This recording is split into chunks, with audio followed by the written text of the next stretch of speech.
কিন্তু আমাদের গুরুরা ভুল করে রাস্তায় দিয়ে নামে গেছে।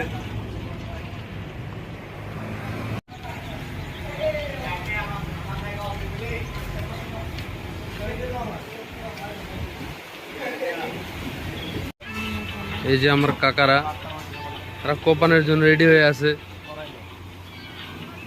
কিন্তু আমরা একটু আগে আগে চলে এসেছি, এখন পর্যন্ত গরুই হয়নি।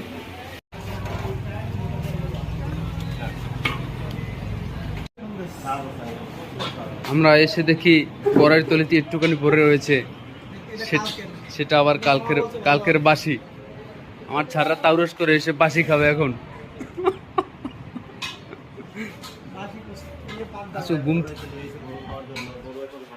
কাকা ভোর রাইতে নিয়ে এসেছে গরু খাওয়ার জন্য, গরু এখনো ঘাস খাচ্ছে। সকাল সকাল ঘুম থেকে উঠিয়ে একটা ব্যাট বাস দিয়ে দিলেন।